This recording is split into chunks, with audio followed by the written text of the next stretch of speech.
এক ধনাঢ্য ব্যক্তির স্ত্রী একবার খুব অসুখে পড়লেন। অসুখে পড়ে তিনি যখন বুঝলেন তার সময় হয়ে এসেছে, তিনি তার একমাত্র মেয়েকে বিছানার পাশে ডেকে বললেন, দেখ মা, সবসময় সৎ পথে থেকো, তাহলে ভগবান সদাই তোমায় সাহায্য করবেন, আর আমিও স্বর্গ থেকে তোমার দিকে চোখ রাখব। এই বলে তিনি শেষ নিঃশ্বাস ফেলে চোখ বুজলেন। মেয়েটি প্রতিদিন তার মায়ের কবরের কাছে গিয়ে চোখের জল ফেলত। সবসময় সে সৎ পথে থাকত। যখন শীতকাল এলো, কবরটি সাদা বরফের চাদরে ঢাকা পড়ে গেল। তারপর বসন্তের হাওয়ায় যখন বরফ গলে গিয়ে কবরের পাথর আবার বেরিয়ে পড়ল, তখন সেই ধনী ব্যক্তি আবার একটি বিয়ে করলেন। নতুন বউ তার সঙ্গে করে দুটি মেয়ে নিয়ে এলেন। তারা দেখতে শুনতে বেশ ভালো, কিন্তু মন যেমন ময়লা তেমন কুৎসিত। তারপর থেকেই সৎ মেয়েটির কপালে আর সুখ নেই। মেয়ে দুটি বলল, এই মেয়েটা কি আমাদের সঙ্গে এক ঘরে বসবে নাকি? খেতে গেলে খেটে খেতে হয়, বুঝলি? যা, রান্নাঘরে গিয়ে ঝিয়ের পাশে বসকা। তারা মেয়েটির গা থেকে সুন্দর জামা কাপড় খুলে নিল, তাকে পুরনো একখানা ছাই রঙের জামা পরতে দিল, তার জুতোর বদলে দিল কাঠের খড়ম। তারা চেঁচিয়ে বলতে লাগলো, দেখ দেখ, রাজকন্যার সাজ দেখ এইবার। এই বলে তারা হাসতে হাসতে মেয়েটিকে রান্নাঘরে পৌঁছে দিয়ে এলো। রান্নাঘরে গিয়ে মেয়েটির খাটুনি আর শেষ রইল না। সকাল থেকে রাত পর্যন্ত হাড় ভাঙা খাটুনি। সূর্য উঠতে না উঠতে ঘুম থেকে ওঠা, জল তোলা, আগুন ধরানো, রান্না করা, ধোয়া মোছা। শুধু কি এই, তার বোনেরা যত রকমে পারে তাকে কষ্ট দিতে থাকল। দুই বোন মিলে ডাল আর মটরশুঁটি নিয়ে ছাইয়ের মধ্যে ফেলে দিত, যাতে করে বেচারাকে ছাই থেকে খুঁটে খুঁটে প্রতিটি মটরশুঁটি আর ডাল বেছে বার করতে হয়। সারাদিনের খাটুনির পর রাত্রে যখন তার শরীর ভেঙে পড়ত, তখন সে শোবার কোনো বিছানা পেত না। পোড়া কাঠের ছাইয়ের মধ্যে শুয়ে পড়ত। তার গাময় ধুলো আর ছাই লেগে থাকত, আর সেই জন্য সৎবোনেরা তাকে বলতো কাজের বেটি পাঁশমণি। একদিন হলো কি, তাদের বাবা মেলায় যাবেন বলে স্থির করলেন।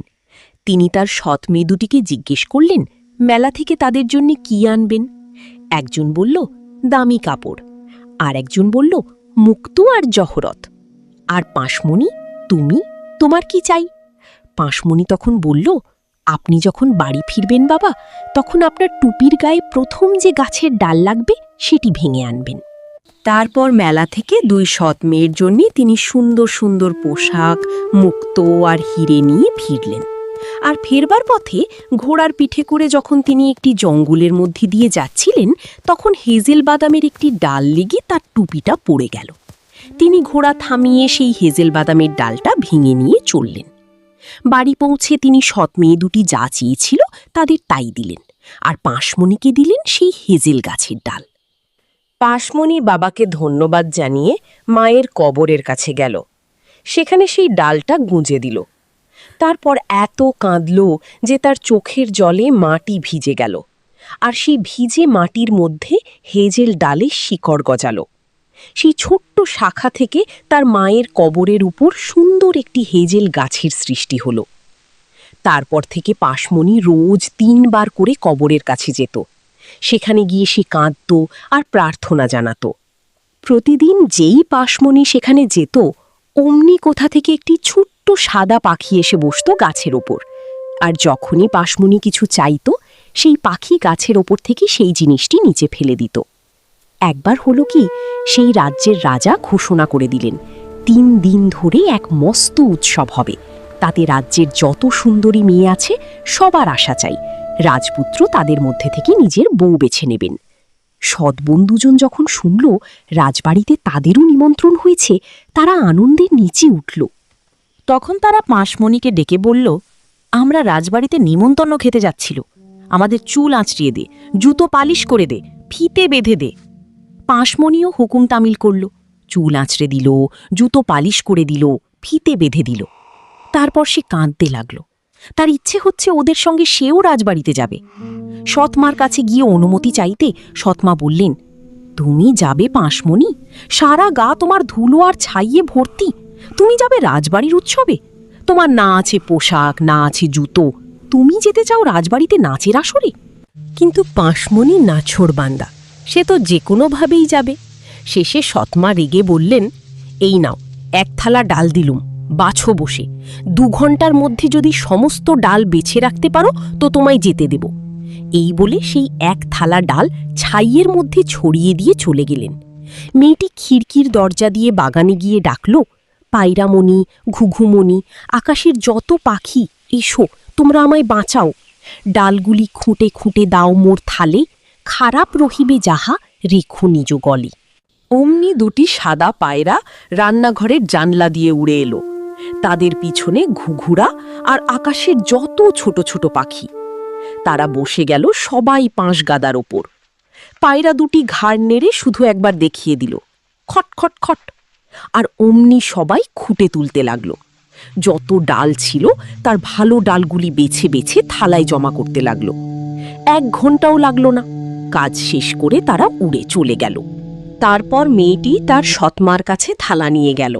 সে ভাবল এইবার সৎমা নিশ্চয়ই তাকে তাদের সঙ্গে রাজবাড়ির অনুষ্ঠানে নিয়ে যাবেন। কিন্তু সৎমা বললেন, না পাঁশমণি, তোমার কোনো ভালো কাপড় চোপড় নেই, নাচতেও জানো না, লোকে তোমায় দেখে হাসবে। মেয়েটি শুনে যখন কাঁদতে আরম্ভ করল তখন সৎমা বললেন, আচ্ছা ঠিক আছে, কেঁদো না। তুমি যদি 1 ঘন্টার মধ্যে 2 থালা ডাল বেছে দিতে পারো তাহলে তোমাকে আমাদের সঙ্গে নিয়ে যেতে পারি। এই কথা শুনে মেয়েটির মন খারাপ হলেও সৎমা যখন 2 থালা ভর্তি ডাল ছায়ের গাদায় ছড়িয়ে দিয়ে গেলেন, সাথে সাথেই মেয়েটি খিড়কির দরজা দিয়ে বাইরে গিয়ে ডাকল, পায়রামণি, ঘুঘুমণি, আকাশের যত পাখি, এসো তোমরা, আমায় বাঁচাও। ভালো ডালগুলি খুঁটে খুঁটে দাও মোর থালে, খারাপ রহিবে যাহা রেখে নিজ গলে। সঙ্গে সঙ্গেই 2টি সাদা পায়রা রান্নাঘরের জানলা দিয়ে ভিতরে ঢুকল। তাদের পিছনে ঘুঘুরা আর আকাশের যত ছোট ছোট পাখি। 1 ঘন্টা শেষ হবার আগেই সমস্ত ডাল বেছে দিয়ে তারা উড়ে চলে গেল। এইবার সৎমা তাকে না করতে পারবে না, এই ভাবতে ভাবতে মেয়েটি থালা ভর্তি বাছা ডাল নিয়ে সৎমার কাছে গেল। কিন্তু তিনি বললেন, না না, তা কখনো হয়? তোমার না আছে কাপড় চোপড়, না জানো তুমি নাচতে, আমাদেরই লজ্জা করবে তোমার সঙ্গে যেতে। এই বলে তিনি তার 2 অহংকারী মেয়েকে সঙ্গে নিয়ে বেরিয়ে চলে গেলেন। সবাই যখন চলে গেল, পাঁশমণি তখন তার মায়ের কবরের কাছে হেজেল গাছের তলায় গিয়ে কেঁদে কেঁদে বলল, সোনামণি গাছ মোর, ডালে দাও ঝাঁকি, সোনার উপ দিয়ে আজ দাও মোরে ঢাকি। বলতেই পাখিটি সোনার কাজ করা, রূপোর কাজ করা সুন্দর পোশাক আর রেশম আর জুড়ির নকশা করা একজোড়া জুতো ফেলে দিল। আর দেরি না করি তাড়াতাড়ি পোশাক পরি, জুতো পরি পাঁশমণি রাজবাড়িতে ছুটল। তার সৎমা সৎবোনেরা তাকে চিনতেই পারলে না। সোনার পোশাকে তাকে এত সুন্দর দেখাচ্ছিল যে তারা ভাবল সে বুঝি কোনো বিদেশি রাজকন্যা। এটা যে পাঁশমণি তা তারা একবার চিন্তাও করল না। তারা তো জানত ধুলো আর ময়লার মধ্যে বাড়িতেই সে বসে বসে তখনও 5 গাদা থেকে ডাল খুঁটে খুঁটে বাচ্ছে। যাই হোক, রাজপুত্র বিদেশি রাজকন্যার কাছে এগিয়ে এসে তার হাত ধরলেন। তারপর হাত ধরে তার সঙ্গে নাচতে লাগলেন। তিনি তার সঙ্গে ছাড়া আর কারো সঙ্গে নাচলেনই না, তার হাতও ছাড়লেন না। অন্য কেউ এসে মেয়েটির সঙ্গে নাচতে চাইতেই রাজপুত্র বললেন, না, এ আজকে আমারই সঙ্গী। এভাবে সারা রাত নাচ চলল। যখন ভোর হয় তখন মেয়েটি বলল, এবার আমি বাড়ি যাব। রাজপুত্র বললেন, চলো তোমায় পৌঁছে দিয়ে আসি। রাজপুত্র ভাবলেন, দেখে আসি মেয়েটি কোন বাড়িতে থাকে। বাড়ির কাছে এসে মেয়েটি রাজপুত্রের হাত ছাড়িয়ে পায়রার যে ঘর তাতে লাফিয়ে উঠে কোথায় যে মিলিয়ে গেল আর দেখতে পাওয়া গেল না। এদিকে রাজপুত্র দাঁড়িয়ে হাঁ করে রইলেন। মেয়েটির বাবা উৎসব থেকে ফিরে আসতে রাজপুত্র তাকে বললেন যে বিদেশি মেয়েটি তার বাড়ির পায়রার ঘরের মধ্যে মিলিয়ে গেছে। বুড়ো ভাবলেন, পাঁশমণি নাকি? তারপর একটা মস্ত কুড়ুল এনে তিনি পায়রার ঘরটাকে ফেঁড়ে ফেললেন। কিন্তু দেখা গেল তার মধ্যে কেউ নেই।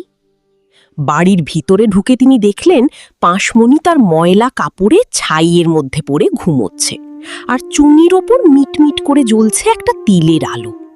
পাঁশমণি মূলত পায়রার ঘর থেকে লাফিয়ে চুপি চুপি হেজেল গাছের তলায় গিয়েছিল। তার সুন্দর পোশাক খুলে মায়ের কবরের ওপর রেখে দিয়েছিল। পাখি নিয়ে চলে গিয়েছিল সেই পোশাক। তারপর তার পুরনো ছাই রঙের জামা পরে পাশমণি ছাইয়ের মধ্যে শুয়ে পড়েছিল। দ্বিতীয় দিন যখন আবার রাজবাড়িতে উৎসব শুরু হলো আর পাশমণির বাবা, সৎমা আর সৎবোনেরা তাকে ফেলে চলে গেল, সে আবার হেজেল গাছের নিচে দাঁড়িয়ে বলল, সোনামণি গাছ মোর, ডালে দাও ঝাঁকি, সোনা রূপো দিয়ে আজ দাও মোরে ঢাকি। অমনি পাখিটি আগের দিনের চেয়ে আরও জমকালো পোশাক ফেলে দিল, আর মেয়েটি সেদিন যখন সেই পোশাক পরে উৎসবের সভায় হাজির হলো, তার রূপ দেখে সবাই স্তম্ভিত হয়ে গেল। এদিকে রাজপুত্র তারই জন্যে অপেক্ষা করছিলেন।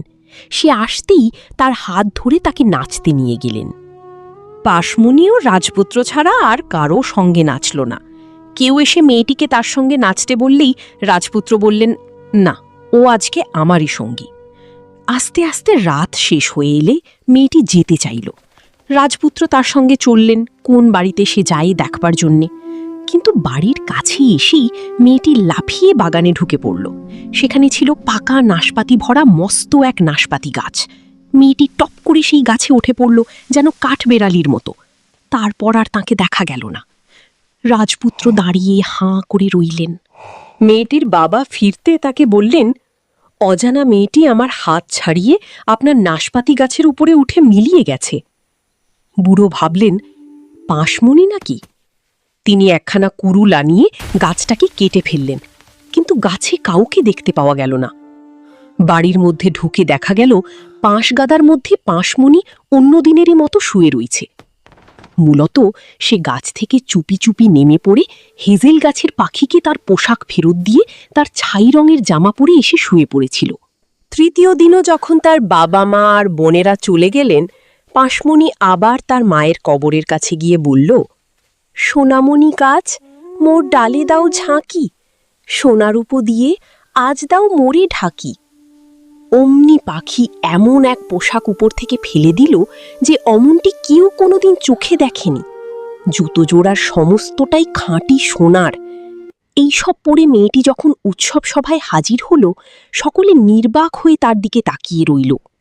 রাজপুত্র শুধু তার সঙ্গেই নাচলেন, আর কেউ নাচতে চাইলে বললেন, না, ও আজকে আমারই সঙ্গী।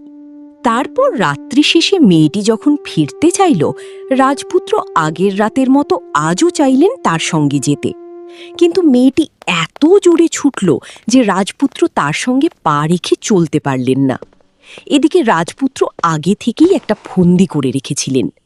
রাজপ্রাসাদের সিঁড়িতে তিনি মোম জমিয়ে রেখে দিয়েছিলেন। তার ফলে মেয়েটি যেই ছুটে নামতে যাবে, অমনি তার বাঁ পায়ের জুতোটি সেই মোমের মধ্যে আটকে গেল। রাজপুত্র সেটি তুলে নিলেন।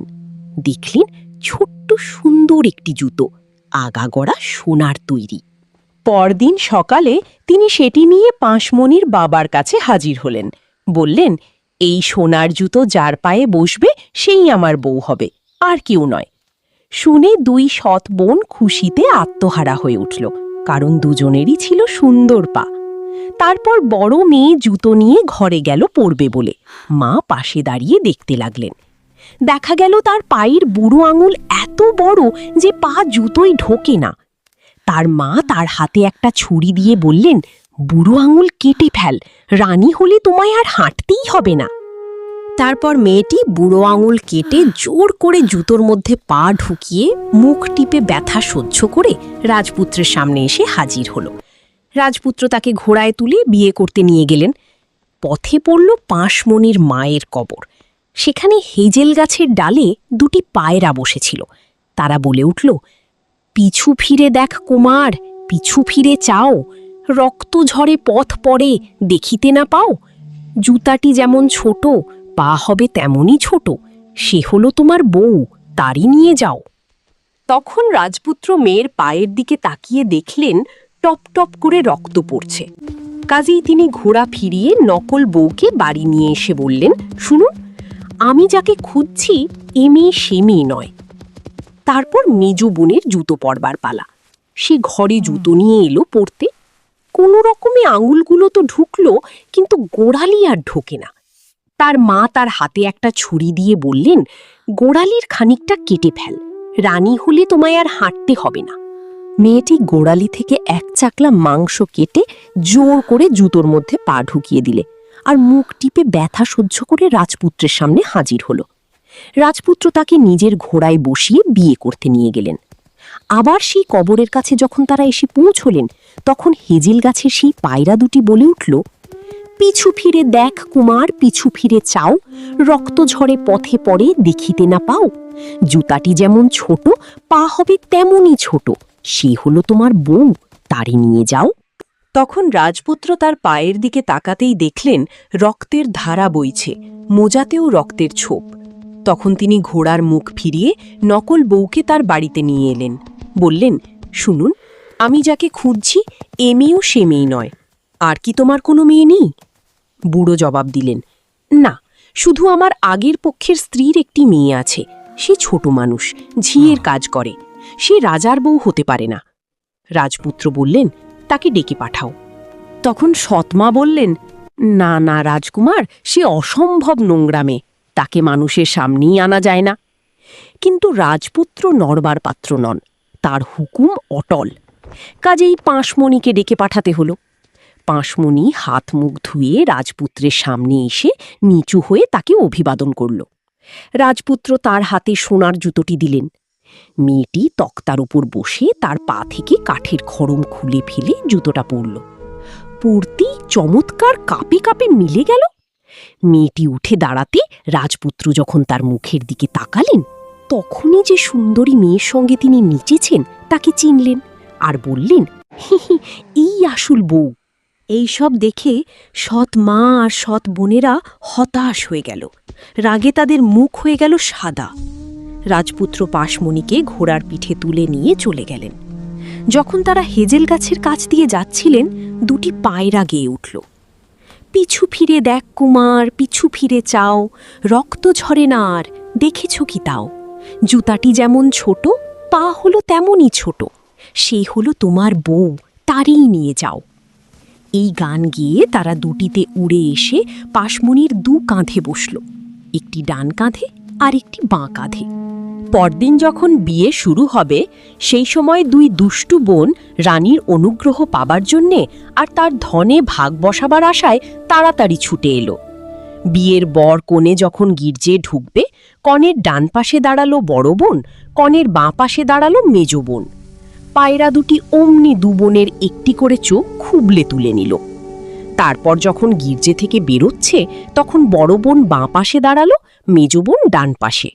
অমনি পায়রা দুটি বোনেদের আরেকটি করে যে চোখ ছিল তাও খুবলে তুলে নিল।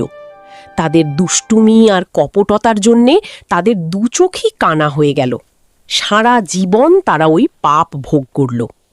আর এদিকে রাজা রানী সুখেই দিন যাপন করতে লাগল। তো বন্ধুরা, গল্প কেমন লেগেছে কমেন্টে জানাতে ভুলবে না কিন্তু। আর হ্যাঁ, এমন দারুণ দারুণ গল্প পেতে চ্যানেলটি সাবস্ক্রাইব করে রাখবে।